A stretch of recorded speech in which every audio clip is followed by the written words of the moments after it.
The air shimmered with heat as the sun blazed over the golden plains of the African wilderness.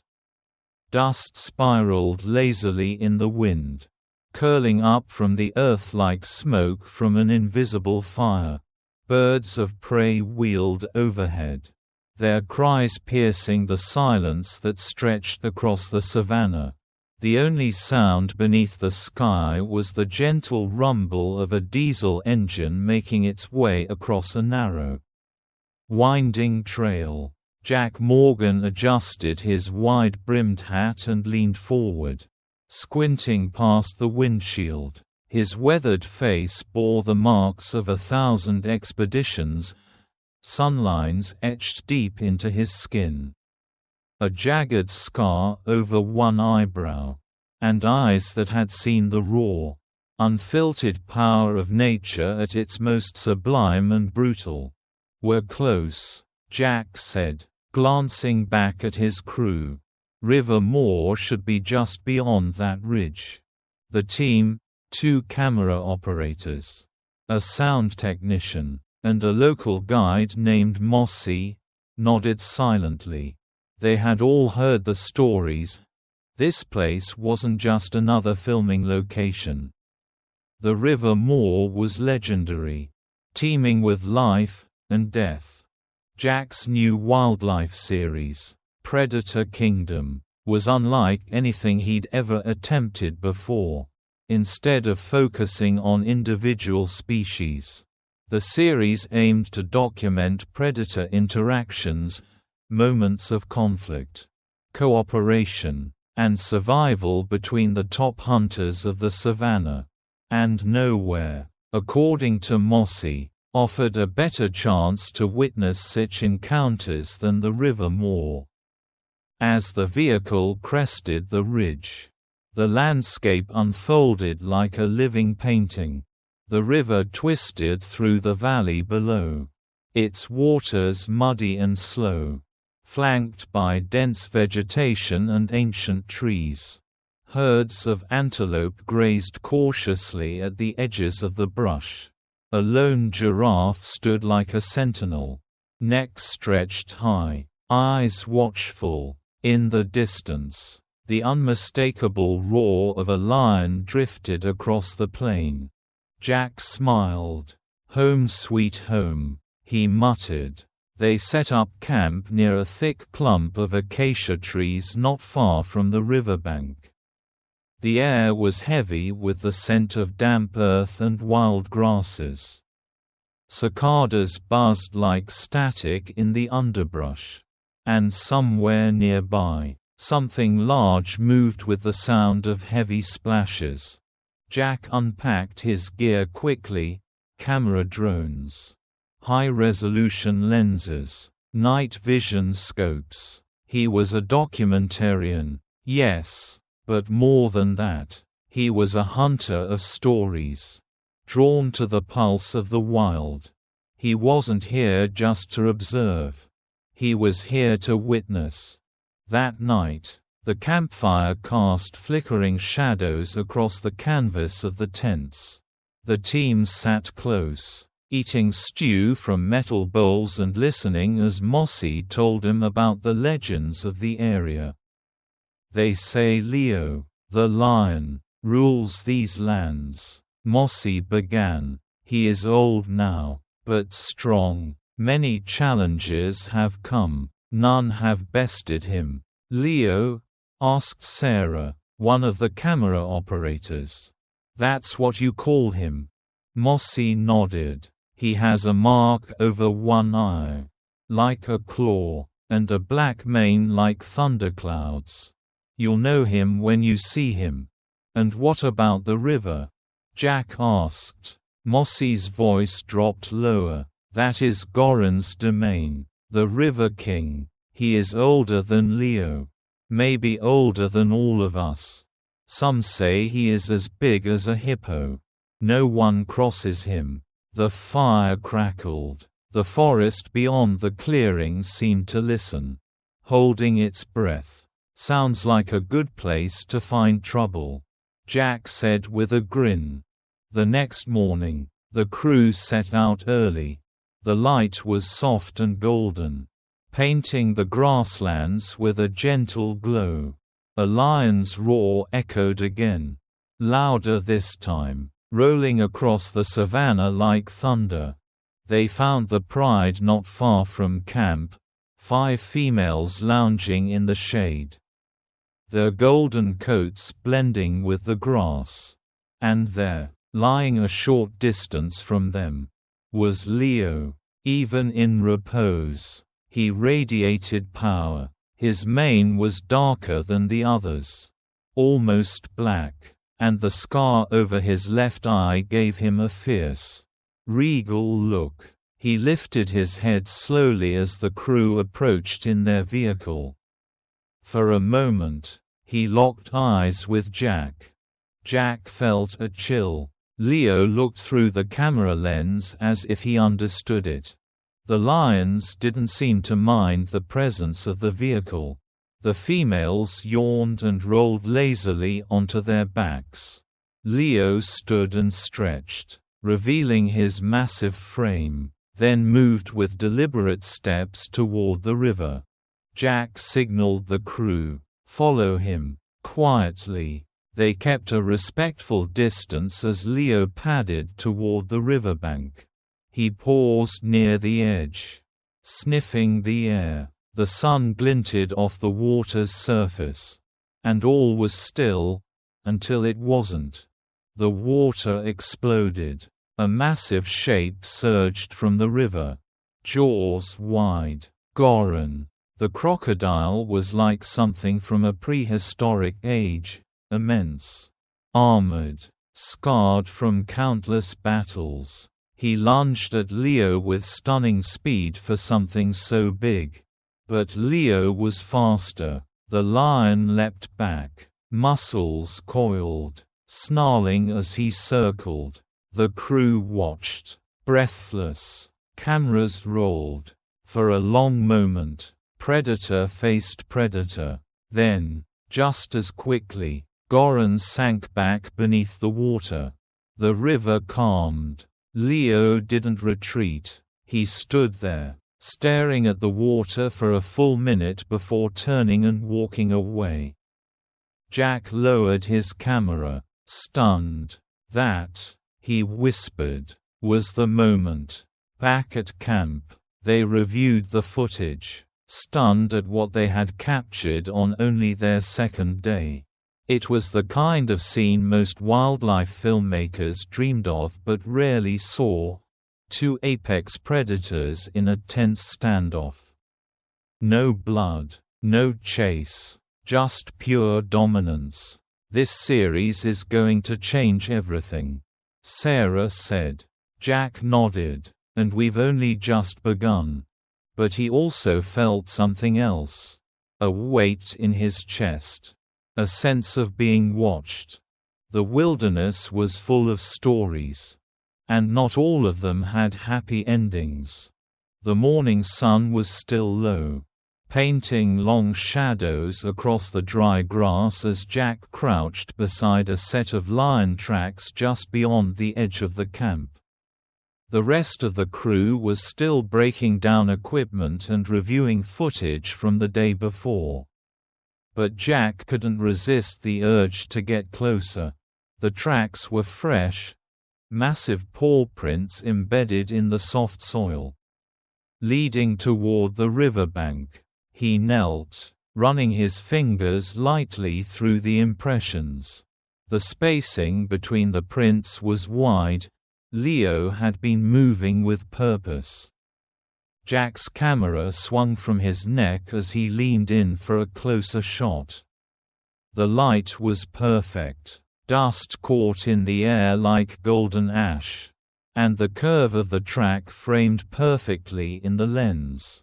He moved forward instinctively, focused, his breath steady as he adjusted the focus ring. But in his concentration, he didn't notice the slight slope ahead, or how the ground grew softer with each step. His boots slipped.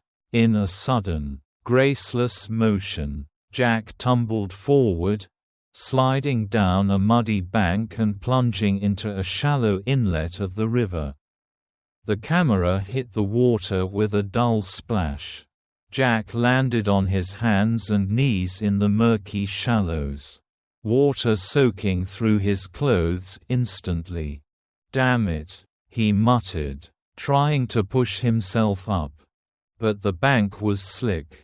Each attempt to rise only sent his feet sliding out from under him again. He cursed again, louder this time. Then the water around him shifted. He froze.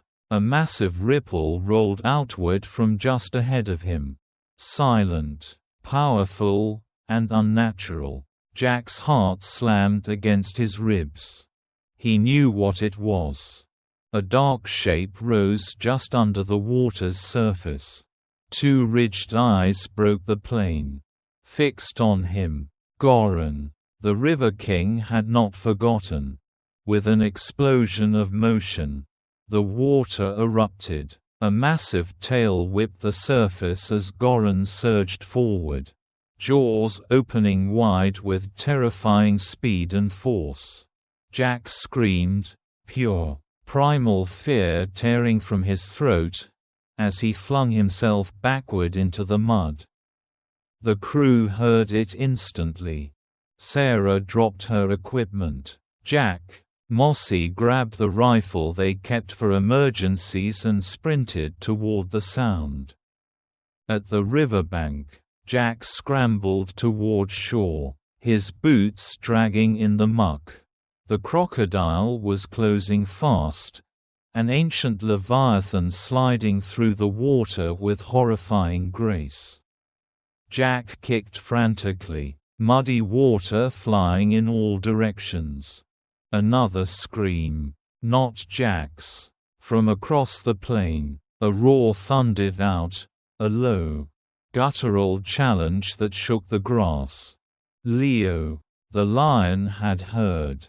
In the same moment, Mossy reached the bank, raised the rifle, and fired. The shot cracked like lightning. A spray of water burst just behind Goron's head. Missing by inches. But it was enough. The crocodile veered, jaws snapping shut just short of Jack's boot as he hauled himself onto the riverbank. Jack collapsed in the mud. Chest heaving, skin trembling with adrenaline. His shirt was torn, his arms scratched raw from the scramble. But he was alive. Goron slid back into the river with barely a sound, vanishing like a nightmare at dawn. The crew reached Jack seconds later. "Are you all right?" Sarah asked, kneeling beside him. Jack nodded. But he couldn't speak. He looked back at the water, where the ripples had already disappeared. His camera floated nearby, half submerged and probably ruined. He barely noticed. Above them, on a distant rise, stood Leo. His dark mane whipped in the breeze as he stared down at the scene. Jack met his eyes, and a strange understanding passed between him, predator to predator, survivor to survivor. It was not gratitude. It was recognition. Leo turned and disappeared into the grass. Back at camp, Jack sat by the fire, wrapped in a blanket, his fingers still trembling around a tin cup of tea. No one spoke. The footage from earlier played on one of the monitors in silence, a close-up of Leo's eyes just before the confrontation. "Goron didn't lunge to kill," Jack said finally. His voice was hoarse. "He lunged because I crossed the line. You were in his hunting ground." Mossy said, "He does not forgive that." Jack nodded slowly. "We're not just observers anymore. We're participants. Every step we take out here, every footprint, shifts the balance." Sarah glanced at the river in the distance. Then back to Jack. "Maybe we should pull back." "No," Jack said firmly. "We stay. We learn. But we don't make that mistake again." Night fell. And in the stillness, far from camp, something moved beneath the surface of the river more. Waiting. The afternoon was heavy with silence, and uneasy. Waiting kind of quiet that settled like a weight over the land. Even the wind held its breath. Jack stood with his camera on a ridge overlooking the riverbank. He hadn't wandered far from the camp this time, after his near-death encounter with Goran. The crew had insisted he stay within sight. But something about today felt charged. He couldn't ignore it. Through his lens, he scanned the water's edge. The river glistened under the lowering sun, calm and deceptive. Nothing moved, not a ripple, not a breeze. But he knew better. Somewhere beneath that surface, the River King waited. Jack whispered into his mic.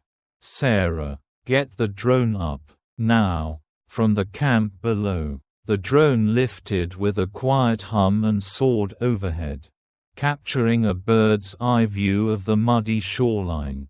Jack adjusted the zoom on his main camera and narrowed his eyes. There. Movement. A rustle in the reeds.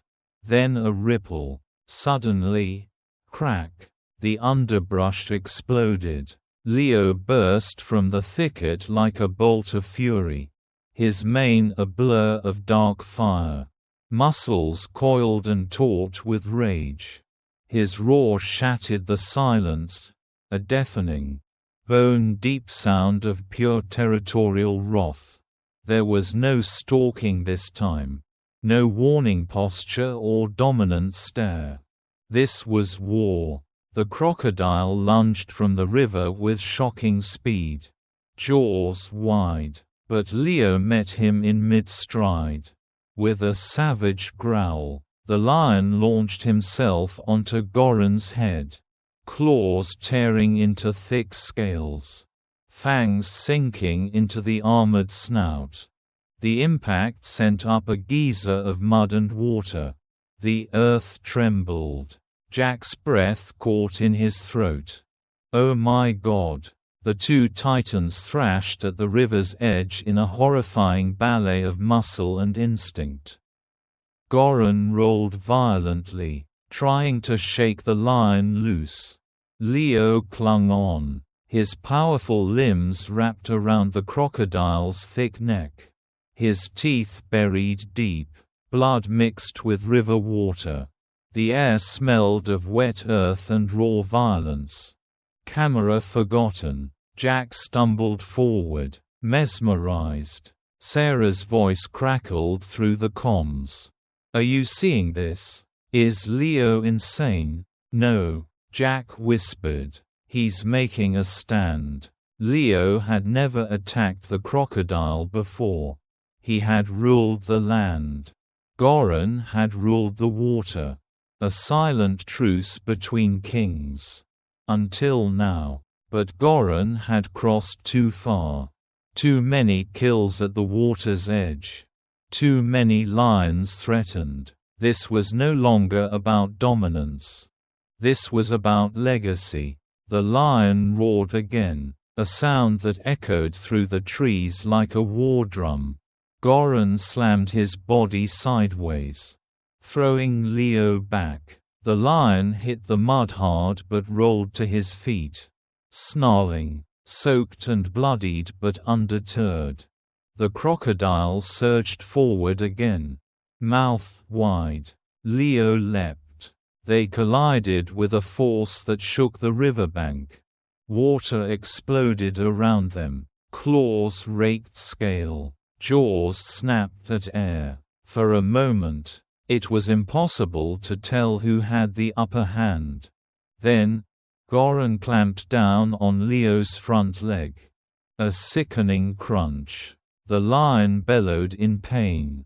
But instead of retreating, He surged forward, clamping his own jaws around the side of Goran's face, dangerously close to the eye. The crocodile hissed, thrashing violently. The struggle turned the river red. Jack's crew was frozen behind him, helpless, watching history unfold through their lenses. And then, it ended. Leo tore himself free, his injured leg trailing in the water.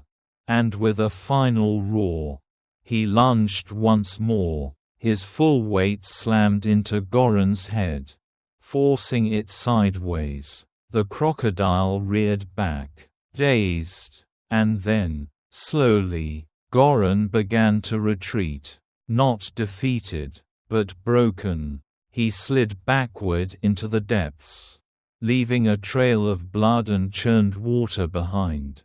Within moments, he vanished beneath the surface, swallowed again by the river.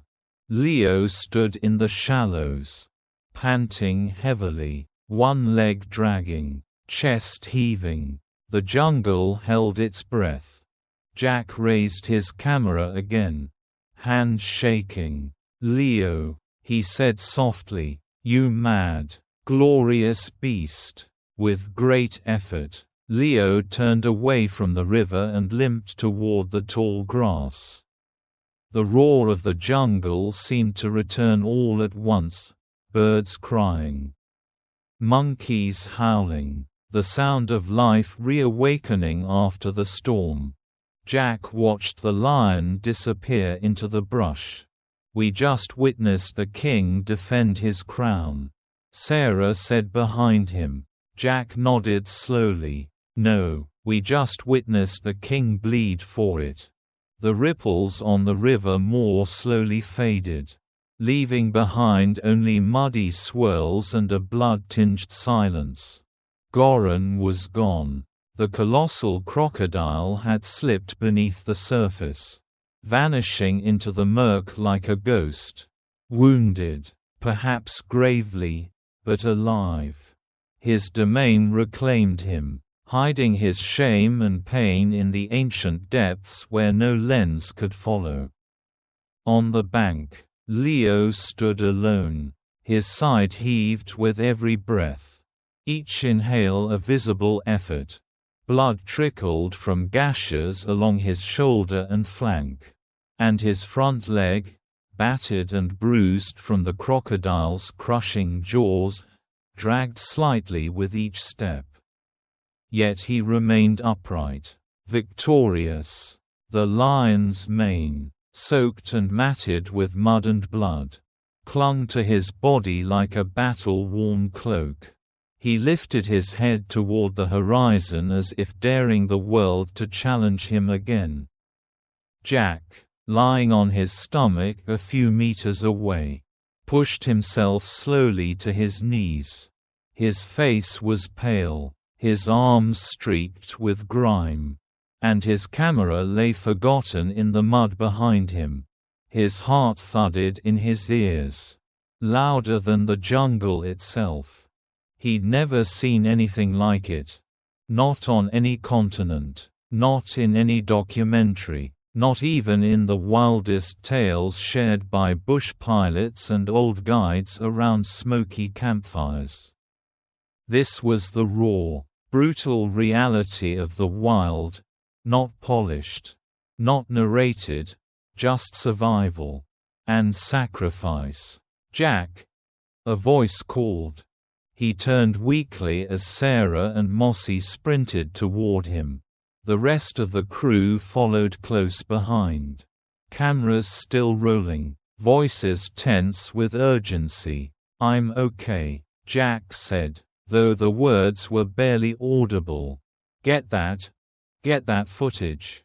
Now." Sarah dropped to her knees beside him and glanced past him at the lion. Leo had begun to limp away from the water's edge.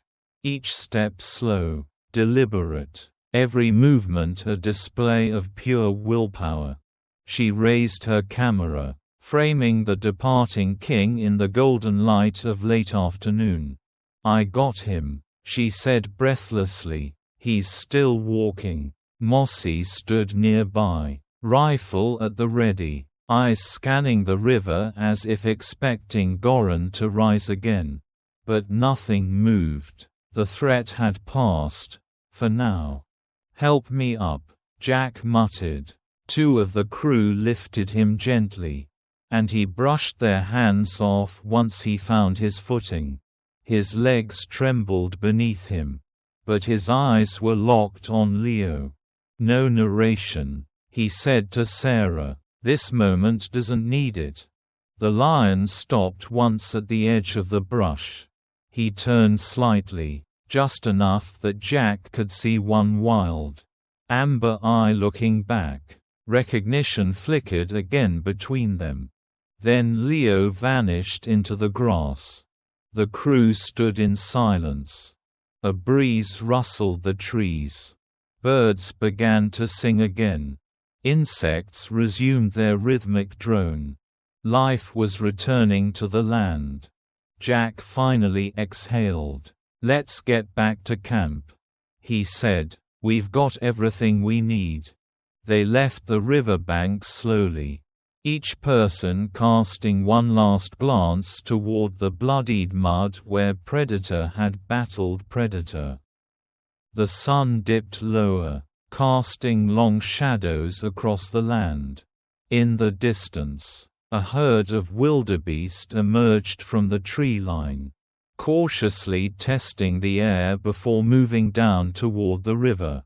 The savanna was shifting again. The balance, temporarily shattered, was beginning to mend, but the scars would remain, both on the land and in the hearts of those who had witnessed the Battle of Legends. Months passed. The footage, raw, unfiltered, and staggering, was uploaded in a quiet studio back in London. Within hours, it spread like wildfire. Wildlife forums, conservation networks, and mainstream media all echoed the same stunned reaction. The most intense predator encounter ever filmed. Clips of Leo lunging through the reeds, locking jaws with Goran, were replayed across platforms. The final drone shot, Leo limping into the tall grass as blood soaked the river, became iconic. It wasn't just a wildlife scene. It was storytelling through tooth and claw. Academics debated the footage. Conservationists hailed it. Documentary filmmakers called it a once-in-a-lifetime capture. Jack Morgan didn't give interviews. He watched quietly from a distance, letting the images speak for themselves.